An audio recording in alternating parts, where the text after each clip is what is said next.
Hello and welcome to the debate. I'm your host, Maqbool, with you at PTV WORLD.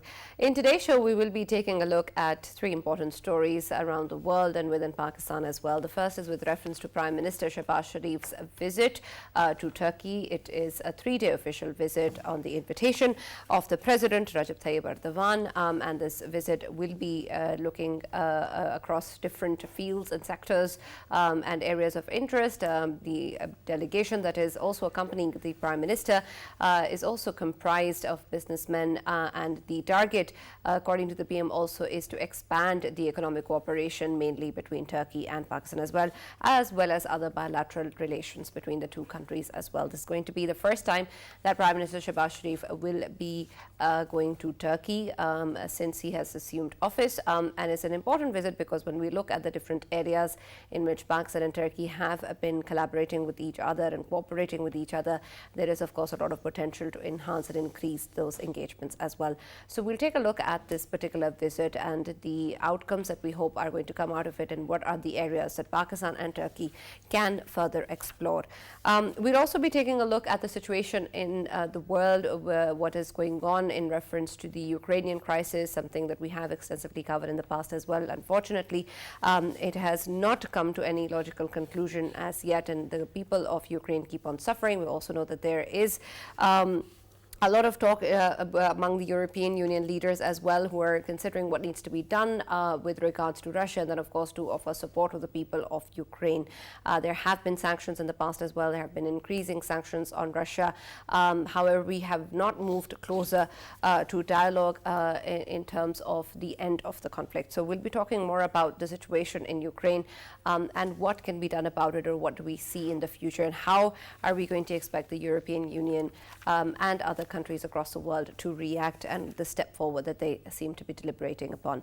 We're also going to be taking a look at the end of the show at the political situation of Pakistan, especially in the aftermath of the PTI rally that was held last week. And in the aftermath of that, we know that there has been an investigation that has been called into the various incidents that took place among those rally and the incidents across the country, in which we all know that people have also lost their lives. There has been damage to property, trees have also been burned. So a lot of that is going to come under discussion. And also recently the CM KP and his remarks where he has called for an increased engagement and an enhanced rally, and also said that if there is need and if Imran Khan calls for a rally, then he will also be engaging the KP force as part of the rally as well, which of course is something that is a cause to worry as to what is going to happen and how the political situation is going to evolve in the country among the serious economic challenges that continue to confront Pakistan. So these are the areas that we will be discussing in our show today. For this and more, as always, I've been joined in the studios by Farrukh, Pitafi and Raja Faisal.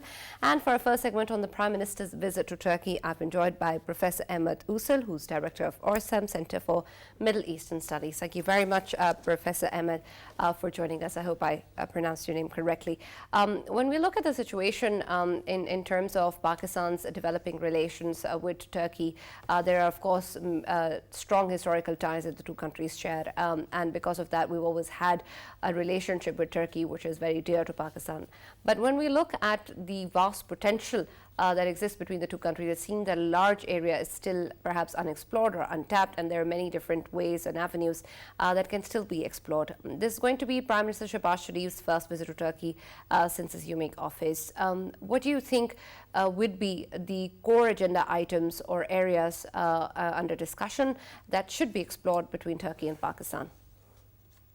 Yes, salam to everyone. And of course, Turkey and Pakistani people and the government are old brothers and sisters, and for deep historical ties which bring them together. But also, we noticed that today we have the world is going through dramatic changes, strategic shifts, and all kinds of developments, from Corona to the rise of the East and the war on Ukraine, all different Arab Spring, and many other developments are forcing more cooperation between the two brotherly countries. And of course, we support each other on almost on all files, and there is no major difference between the two countries.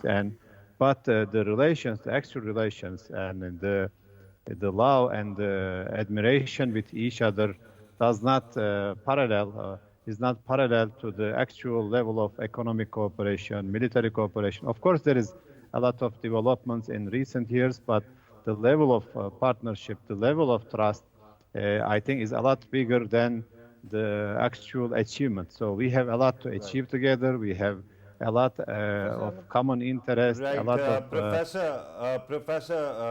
the Prime yes. Minister of Pakistan seems to agree with you. He gave an interview to Andolo News, and there he actually spoke about both Turkey and Pakistan having total convergence on each national interest. I understand that. But exploring the potential between the two countries, why is it that that mutual trade is below $1 billion? That's really sad. That's huge potential. Turkey is a a significant economic power. Pakistan the same. Pakistan also has a population advantage. Has more than 200 million people. We are about 80 million people. So it's a huge combination of like the 300 million market. So we can share a lot together. The Turkey exports and imports a lot to China, for example, and we can do more in common investments. Unfortunately, the previous governments before the AK Party, they always focused to the West and on the West and kind of neglected the relations Yeah. with the East. And this is Professor one of the Ahmed. reason. But yes. Yeah, Professor Ahmed, obviously we know that Pakistan and Turkey bilaterally they have always been discussing to have a better connectivity. When we talk about the better connectivity, of course, from Turkey to Pakistan, there is a plan of a train service as well, and for obviously for trade as well as the tourism it can help. And the second question I wanted to ask is, of course, Turkey is a country that is considered as it has boosted its tourism, especially the religious tourism I'm talking about. And religious people throughout the world, they see Turkey as a religious site now. Of course, it has a lot to do with the Turkish media, a lot to do with the Turkish film industry and drama industry. There is a lot to learn from Turkey. Do you think that Pakistan would be seeking a sort of help from Turkey in terms of how to enhance its tourism, especially the religious tourism as well, sir? Yes, trade and tourism are two important, I think, files that also, if common interests are, improved, the relations become stronger and, more valuable, more sustainable. And this is what I understand from your also expression, that we need more cooperation in the area of trade and tourism. Tourism is an interesting file, important file, because industry and tourism are also major sectors in Turkey, as well as agriculture and trade, and in chemicals also with now with military technology, etc. But tourism is a very important file that of course, with Turkish serials and soap operas, whatever historical series that Pakistani people know more about, maybe Turkey, but we need the same for Pakistan also. There is an experience. Turkey opened up or invested in tourism during the Özal time in the 80s and 90s. And now we are benefiting from these efforts, old efforts, but now there is experience, Turkey attracting a lot of tourists and has a lot of potential also with Konya, Istanbul, Bursa, and all other Anatolian cities also have historical potentials for religious tourism, but also with the nature, with the sea, with all kinds of other options. And Pakistan is also a big country, can have a lot of potential, very historical also monuments and historical artifacts, and these are common, our common culture, but it's not very much known in Turkey. And I think Turkey can help with the experience, how to attract, how to accommodate. Turkish, I think, service sector is very, successful in providing good services, and these know-how can be transferred to Pakistan also, attracting both tourism, tourists from both sides. Can help the economies, the relations, people getting Absolutely, Professor Ahmed, and it's rightly pointed out by you and Faisal earlier as well that when we've seen the influx of Turkish dramas as well, and then of course the translated versions that have been a source of joy for a lot of Pakistanis as well, including my mother, who just yesterday was giving me a history lesson on Turkey because she's really obsessed with Turkish dramas as well. But when we talk about our relationship with Turkey, of course, there's so many other areas as well that we can still explore. And perhaps one area where Turkey has played an important role in the international arena is that of a mediator, or has tried to, for that matter. Also, we've seen recently in the Ukrainian crisis, Turkey did try to help start or initiate a process which can lead towards dialogue or resolution. And Turkey is also a member of the OIC contact group on Jammu and Kashmir. Can we sort of see any efforts or any way Turkey's role in terms of Kashmir or dialogue between India and Pakistan? Can there be any role that Turkey can actually play as a mediator or a facilitator? And can the two countries actually bond together at the UN and work together as well? Yes, we work together with the Islamic Cooperation Organization, also at the UN, and also bilaterally we solidarize with each other. And also Turkey's position is very clear on Kashmir and Kashmiri people's rights for dignity and freedom. And also we know that Pakistan stays with Turkey. They also cooperated with the Karabakh War, which is a kind of a third party, was very, very significant geopolitically when we opened the corridors directly from Turkey to Azerbaijan, then to Central Asia, including Pakistan and Asia, South Asia. These are strategic connections, and we supported each other in the Karabakh War. And now, Azerbaijan also joining. So we have to, expand the group, the cooperation, the strategic cooperation. So we have to come. Professor Ahmed, if we talk about, if we talk about, Afghanistan, of course we know that in Afghanistan, there is a large population that is ethnically Turkic.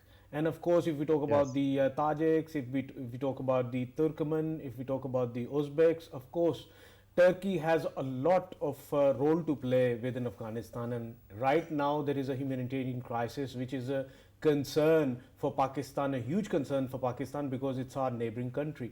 Of course, it will be a point of concern for Turkey as well. So I wanted to know from you that in this coming visit, of course, situation of Afghanistan would be a point of concern for both of the leaders. Do you think that there will be some sort of statement related to that as well, sir?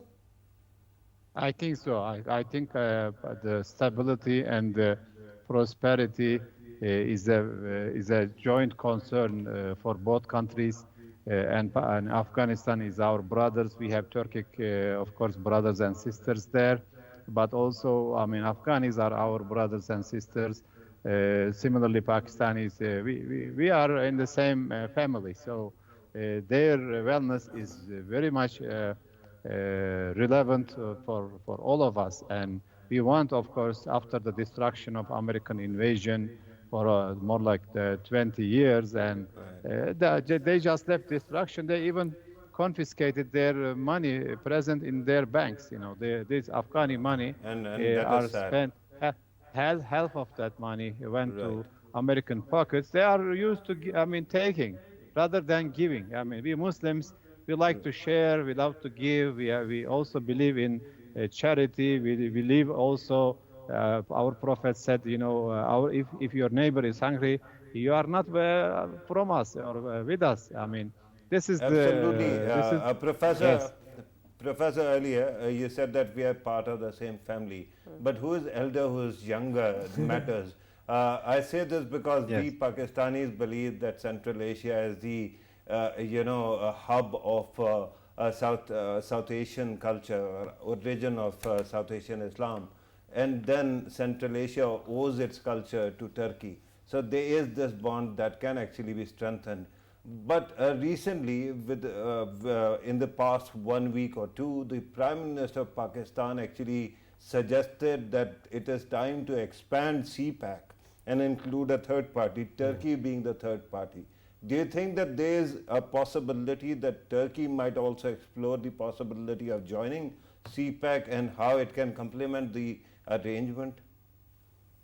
We think independently. We think independently of America, independently of Europe, independently of China. Nobody will assure our interest. If we don't decide for ourselves. That's the problem we are facing with the West right now. They are used to Turkey being dependent and weak.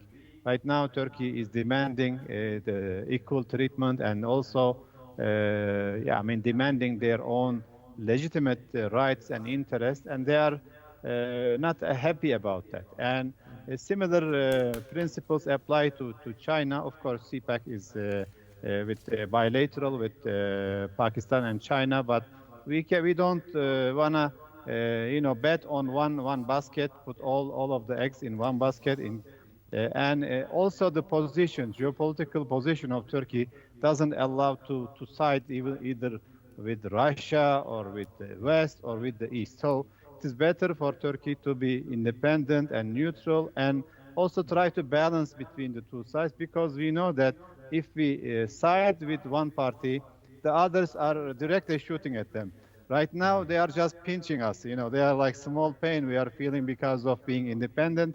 But if we think, if we just rely on one side, we know the other side will take, will target us in a more drastic way. So Right, it is but better also. neutrality actually Yes. comes at a cost, sir. Right. Recently, what Yes, we yes, saw yes. It is the cost, in but the case of NATO expansion, particularly Turkey, when it actually kind of sort of vetoed, inclusion of two other countries from Europe into NATO.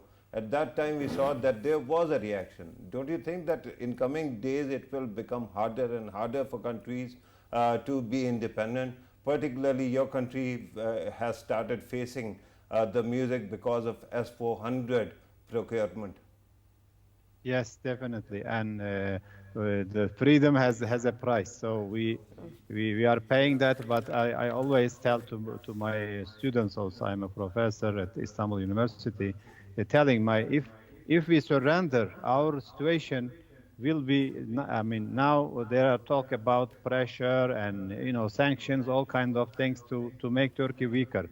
But I say if we surrender will be a lot weaker than with the sanctions or with this pressure. So it's better to keep independence, pay some price, but we decide for ourselves. So, but I think this recent crisis with Ukraine war and both sides needing Turkey will little bit give some freedom to Turkey and leverage to maneuver All right.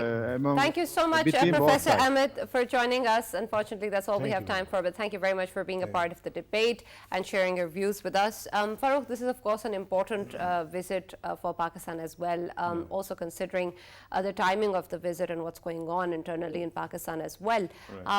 As Pakistanis or people who are looking forward towards this delegation bringing out something good for the country, what can be the best possible outcome that is perhaps immediate or in the short run beneficial for the country? Right, Sana, we have seen how close the two countries are. We have also seen the leaders of the two countries, even the former Prime Minister and the current Prime Minister and his elder brother, the former Prime Minister. They enjoy this unique bond and they are very close, right?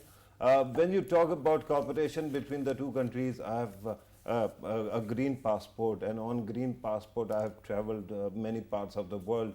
but the kind of respect and love I got in Turkey was not visible anywhere else. And this is a frank admission. When you talk about the trade, I think the most important thing is bilateral trade.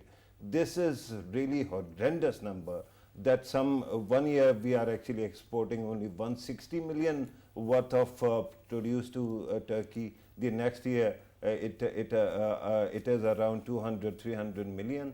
So I think this bilateral trade has to improve. Then there are avenues of economic cooperation, and as was pointed out earlier, trade is also tourism is also very important. But tourism is something that you cannot conveniently export, right? Cultural products can be actually exported, and if you remember, when the former Prime Minister met President Erdogan, at that time there was talk of this coalition, anti-Islamophobia coalition, right?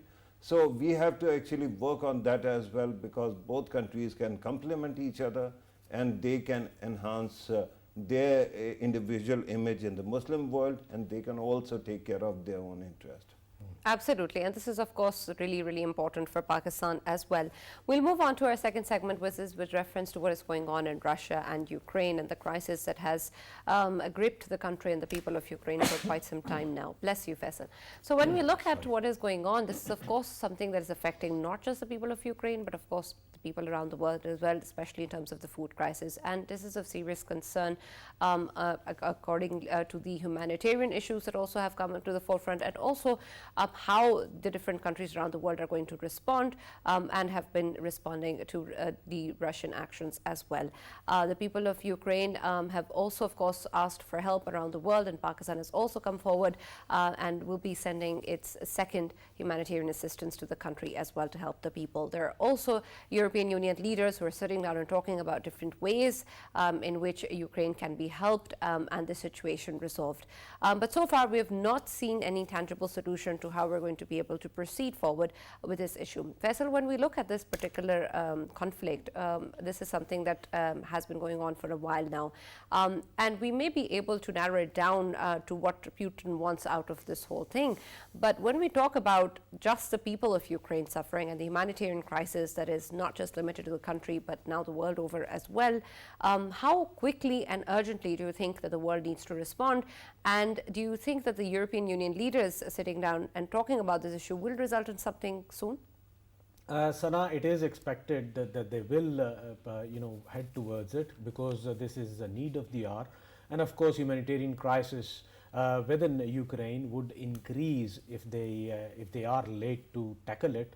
But I personally believe that talks is the only way they can resolve this situation, because we know that on the other side it's Russia. Russia is one of the biggest armies of the world, and of course they have all the might to do it. And in the beginning, that is why the Russian analysts, they were believing that it will be very easy for them to invade Ukraine. But now situation is different, because people of Ukraine, they took the arms and they are defending themselves. And of course, in the beginning, we kept on saying that only Donbas area is the point of concern, but later on we started seeing that the control of Mariupol, it went with Russia.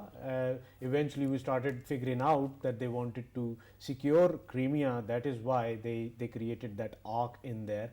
But it was expectation that they will pull back their forces after that, but they haven't done it. And of course there is a serious war going on between people of Ukraine, because they don't want to surrender, and at the other side it is one of the biggest military powers of the world, that is Russia. So right now the problem can only be solved through talks, and I think European Union is not interested in having a war or a full-fledged war against Russia, and they shouldn't be going for it.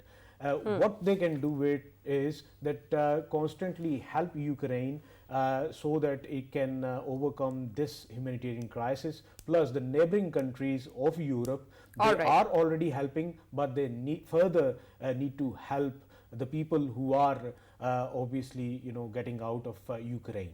All right. Let us also welcome in the discussion Dr. Noel Coker, who's the ambassador of Pakistan to Ukraine, and Professor Scott Lucas, who's a political analyst. Thank you very much, gentlemen, for being a part of the show. I'll start with you, Dr. Noel. When we talk about the issue of Ukraine, of course, we understand that there's a lot of humanitarian issues, and Pakistan has extended help in the past as well, and is also sending its second assistance very soon to Ukraine. How exactly is the Embassy of Pakistan in Ukraine helping out the people? What are the mechanisms that have been evolving with reference to the situation as it continues? And how exactly will this particular assistance reach to the people who are, of course, in need? Thank you very much for having me. I think when the war began on 24th of February, the first concern which the mission and the embassy had was to evacuate Pakistanis and their families from Ukraine. We had a good number of students who were studying over here. So that was my first priority, to get them out safely.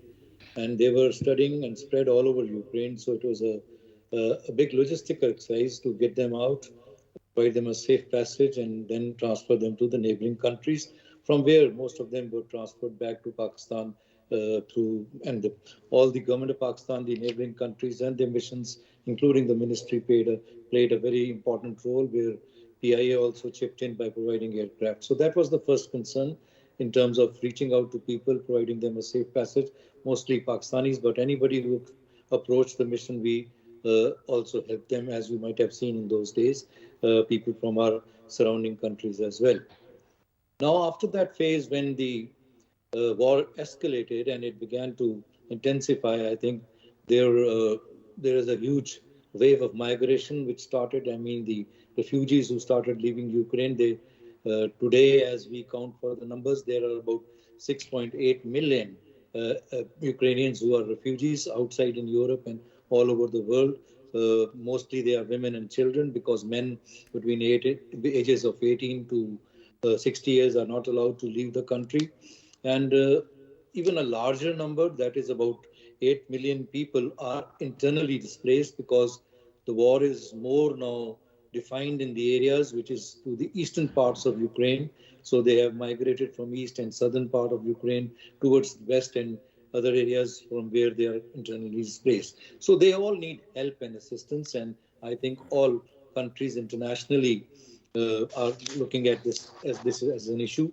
And Pakistan had also promptly, alongside with the international community, responded to the international calls for providing humanitarian assistance. And we have done so in the past during conflicts and calamities all over the world. So this was just continuing with the past precedents that we had set. And in this context, I think the first humanitarian assistance aid package that came in was on 16th of March. On that day, we transported about 15 tons of humanitarian aid, which was medicines, medical instruments, foods, and facilities where the refugees could be facilitated. They were transported via special C-130 aircrafts. 2 aircrafts moved, and they brought the humanitarian assistance to Warsaw. As you would know that the airspace over Poland is closed. And that, of course, has been a source of great help as well. And we were going to continue our support to the people of Ukraine as much as we can. Professor Scott, when we look at the issue of Ukraine and the discussion that the European leaders are having, it seems to also talk about ways in which we can help the people of Ukraine, including also exporting grain outside Ukraine despite a naval blockade. How exactly do you think this can actually take place? Can there be any sort of mechanism that can be devised to bypass the blockade by Russia? Well, first, just before addressing that specific question, I think general recognition today of what the EU has done in its 6th package regarding aid to Ukraine and sanctions on Russia. 27 countries, because this required unanimous agreement.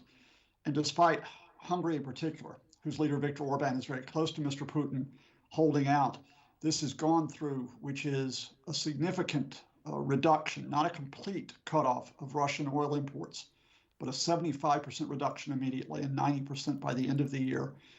9 billion, with a B, 9 billion euros in loans assistance to Ukraine a recovery fund for Ukraine as it comes out of the conflict, and further sanctions on leading Russian companies, including its largest bank, Sberbank, which is now cut off from the SWIFT global system. So it does show that the EU can act, but it takes time for the EU to act because it requires unanimity. So that brings me to your next question, which of course is in the midst of a global food crisis.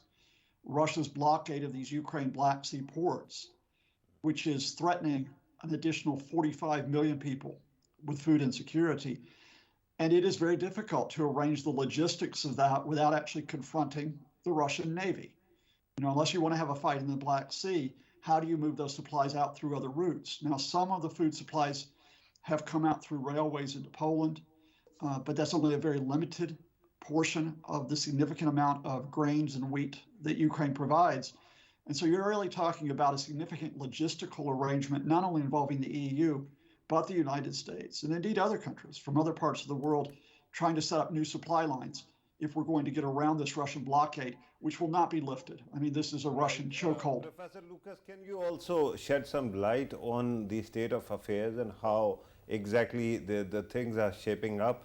We keep on hearing these reports about Russia seeking an off-ramp, and then we also keep on hearing the reports and speculations about President Putin's health. But we haven't seen any concrete prediction on the future of this conflict, whether it is going to continue for quite some time or there's going to be conclusion soon. I think you're looking at a conflict for some time. First of all, rumors about Putin's health are just that, rumors. And I don't think they should be addressed until we have significant information. So where are we? Well, the initial phase, as you mentioned in your introduction, of the Russian operations failed. They failed to occupy most of Ukraine. They failed to topple the Zelensky government, to detain, even kill their leaders. So they have narrower objectives now. And those objectives are in southern Ukraine, the fall of Mariupol, the port city, after it was leveled, and now the threat to take more territory around Russian proxy areas in eastern Ukraine, in the Donbass, in particular the city of Severodonetsk, which has been leveled, the infrastructure totally destroyed. There is a possibility that Putin may say, all right, once we've taken all of Luhansk province, the oblast, once we've expanded the area we hold in eastern Ukraine, now I'll go to the negotiating table from a position of strength. But you can't guarantee that's going to happen, because there is a possibility that even if Putin pauses after seizing more territory in eastern Ukraine, that he tries to regroup his military forces, he tries to replenish it to go after Kyiv, to go after the Ukraine government once more. So no, we're not looking at a quick resolution. There will be no negotiations in the immediate future because Vladimir Putin does not want negotiations at this point. And I think you have to prepare yourself, because this conflict affects Pakistan as well as other countries for months, at least months going forward.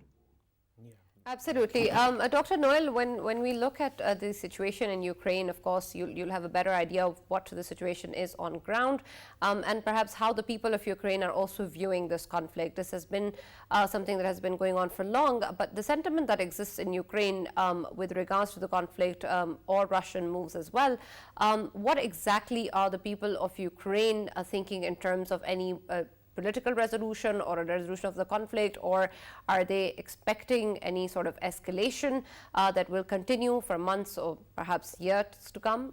Will this be something that is now the new norm in Ukraine? And Dr. Coker, while we are at it, while we are talking about people on ground, I wanted to know about our embassy there, our staff there as well, and you, sir. Are you all safe? I'll take the second question, which is rather easy to answer. I am alive, embassy staff is safe, everything is okay. We had temporarily relocated to Ternopil, from where we were performing our duties. We are back in Kyiv now and performing our duties from here, and all functions and all facilities are being extended from the embassy's permanent location in Kyiv, and will continue to do so.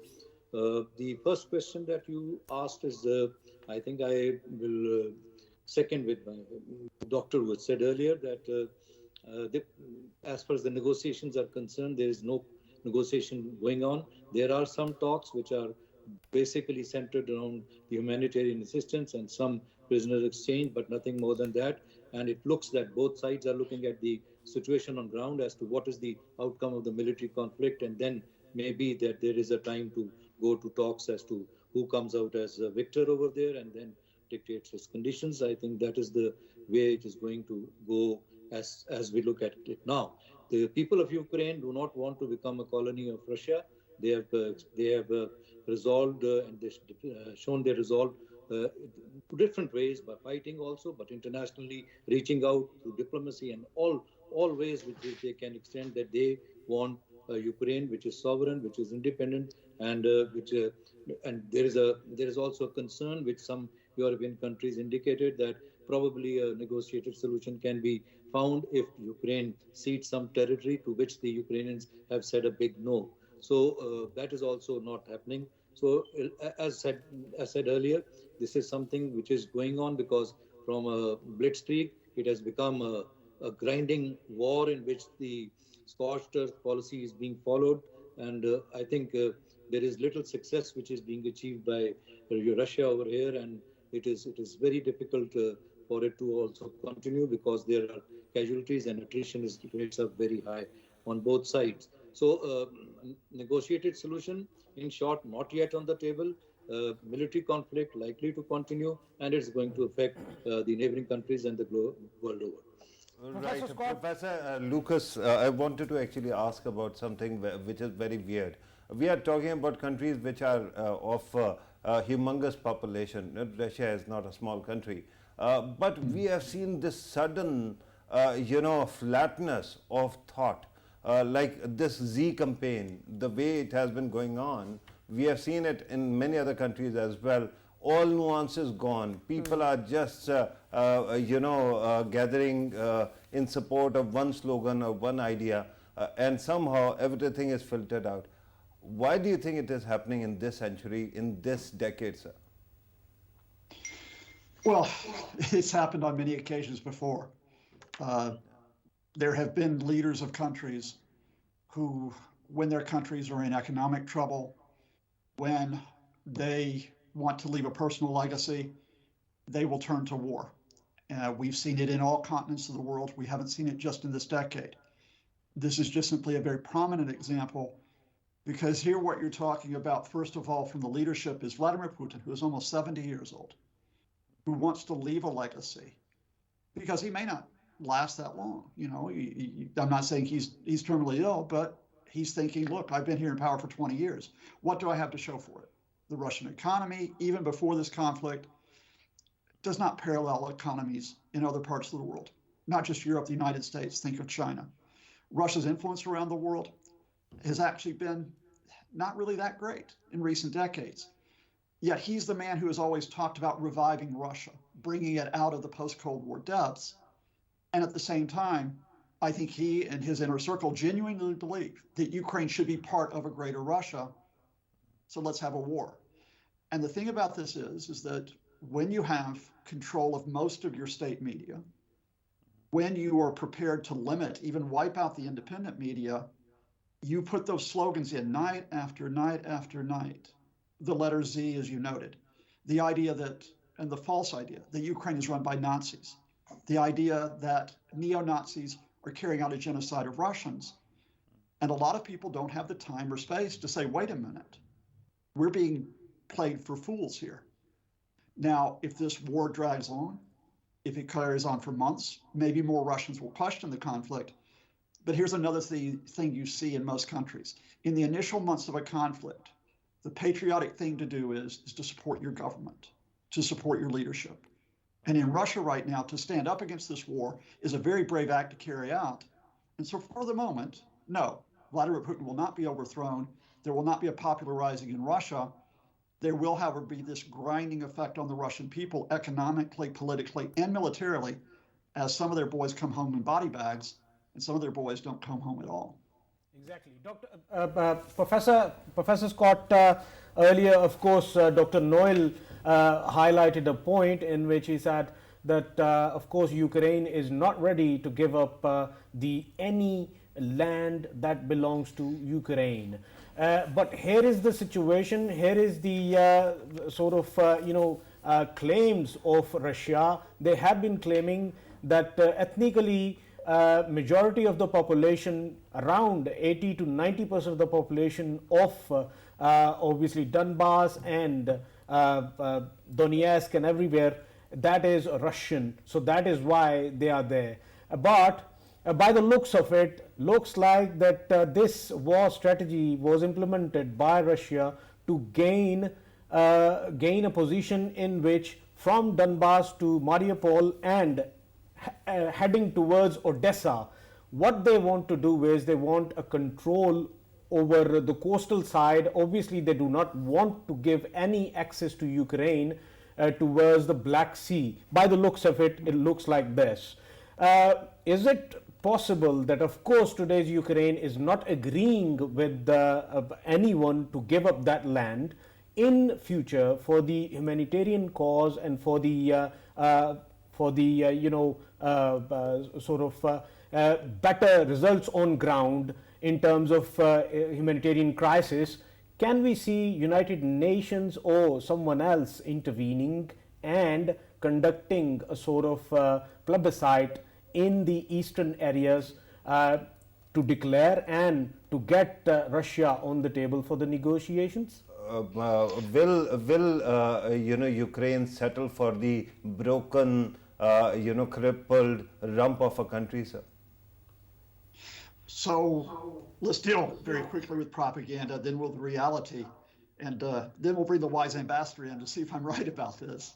The propaganda, first of all, is that a vast majority of Ukrainians, including in the Donbass and in Crimea, want to join Russia. That's never been supported. That people may have ethnic ties, cultural ties to Russia, but having cultural ties to Russia doesn't mean you want to be part of the Russian state. At best, you could say that in Crimea, there have been some attempts to take public opinion which show support for Crimean independence, both from Ukraine and from Russia. But that's very different from annexation, which is what we're talking about. But let's push this to the side. Here's the reality. At the end of March, so just over a month into this war, you had Ukraine actually proposing to Russia in talks in Turkey, 15-page document, which said, look, let's have a 15-year consultation period over Crimea, which is under Russian occupation. Did not say even that Russia had to withdraw all its forces immediately from Crimea. Donbass was not mentioned in that document to my knowledge specifically, but the implication was, look, we can get back to discussions on the status of Donbass, probably within a federal Ukraine, but not as part of Russia. The Russians rejected that proposal out of hand. And they have said ever since then that the Ukrainians weren't ready to negotiate, which is a falsehood. However, what has shifted in Ukraine's position, at least I think amongst the government, and I suspect for most of the people, is as this war now enters a fourth month, and as the losses mount up, where you've seen so many, not just fighters, but civilians killed, where you've seen entire cities leveled, then you think two things. One is, we kept the Russian military from taking our capital. And secondly, absolutely. Professor Scott, unfortunately, we're out of time. I'll just take a quick question from Dr. Noel before we end the segment. Dr. Noel, one last question from you. Of course, there is a better way that, or a more perceptive way that you understand the situation in Ukraine being there at the moment.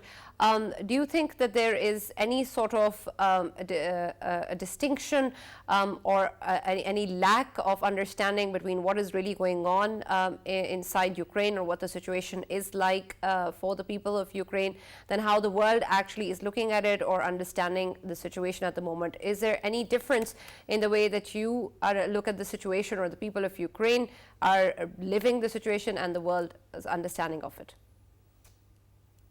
I think the most important thing is that the European Union itself, the Western countries have all come to help the help of the Ukrainian people, may it be through diplomatic channels, militarily, humanitarian aid.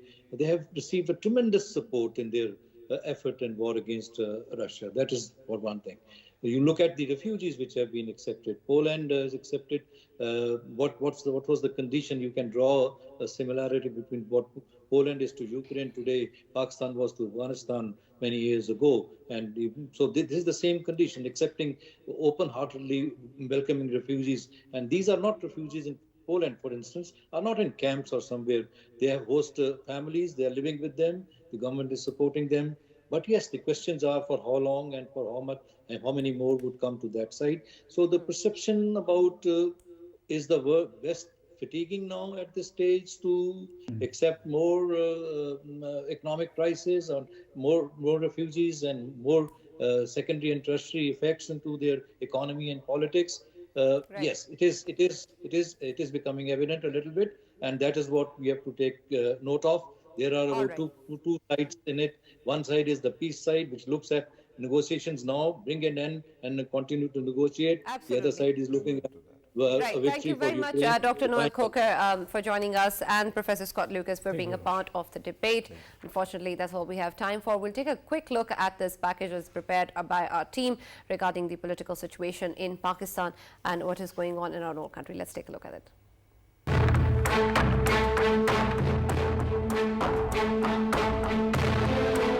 After admission of PTI's chairman that our workers possessed the pistols during our long march has reinforced the impression that it was a bloody march to lead country towards chaos, anarchy and mayhem. Imran Khan can be heard confidently proclaiming that he was 100% sure that there would be a carnage and bloodbath could take place. इस मुल्क में अब इंतशार की तरफ हम जा रहे हैं, ये और आगे जाएगी और मुझे देख के उन्होंने और जोश में आना था और उधर मुझे 100% मुझे श्योर था कि गोली चलनी है और गोली चल रही है। यहां भी लोग तैयार हो गए थे जो हमारी तरफ से कईयों ने, मैंने देखा लोगों ने पिस्टल रखे हुए थे। Imran Khan has made it clear that in case Supreme Court does not decide to ensure us protection and safety, we will make all preparations to remove all hurdles and hindrances in our way. In another such video filled with threats of destabilization of the country and massively shatter the foundation of the state, PTI's leading figure Shahbaz Gill can be seen making lofty claims to conquer the country if the concerned authorities did not yield to their political blackmail. अगर हम पुरअमन ना हो, हमारा leader पुरअमन ना हो, तो आपको ये पता है ना कि हमारी सबसे ज्यादा सपोर्ट किस सूबे में है? केपीके में कौन बसते हैं? आपको पता है कौन बसते हैं? वहां का कल्चर क्या आपको पता है? कि आप एक थप्पड़ मारेंगे, आपकी अगली 10 नस्लों तक जब तक थप्पड़ का जवाब नहीं आएगा, उनका कल्चर है कि वो आपको माफ नहीं करेंगे। In the same vein and same threatening tone, PTI's Chief Minister of Khyber Pakhtunkhwa outlined his strategy to lead KP forces to run over the federation, overthrowing the federal government. तो इंशाअल्लाह इसका बदला हम जरूर लेंगे। खान साहब दोबारा कॉल देंगे तो मैं बताऊंगा जो खैबर पख्तूनख्वा की फोर्स है वो मैं इस्तेमाल करूंगा। One after another, the series of statements from the PTI's leaders eloquently speak volumes of their true aims and objectives, which are nothing but a desperate attempt for a political party to mount a nefarious attack on the federation, tearing up the social contract of the state. This shows that PTI did not intend to hold a democratic protest demonstration and does not intend to hold a peaceful long march this time as well. Apparently, their greed for power has divested them of political wisdom not to cross those red lines where enemy of Pakistan could take advantage of the precarious situation created by PTI's folly and short-sightedness. Fahad Ahmed Missan, PTV World, Islamabad. Right, well, you looked at what is going on in the country, of course, and there is a lot of political instability that the people of Pakistan have been seeing for a while now. Farrukh, if I was to ask you a very quick answer to what really the people should be concerned about, because there's a lot of polarization, a lot of people blaming whoever party they don't support, but at the end of the day, it's Pakistan that's suffering. So what really needs to be the point of discussion for people? Right, I think at this moment, any disruption in law and order should be a cause of concern because we have seen some kind of revival of terrorist attacks in this country, right? And the violence in any case and polarization really worsens the situation, but I think Faisal would have a better piece on this. I would personally, say it, and I believe it, that I think people need to sit down from both sides, and rather than getting towards violence, they need to sit down and talk to themselves. Both of the parties are political parties, and I'm pretty much sure that both of them, they have the people, the right people who can sit down and talk to each other. All right, that's all we have time for from the debate. Thank you so much for watching. We'll see you tomorrow.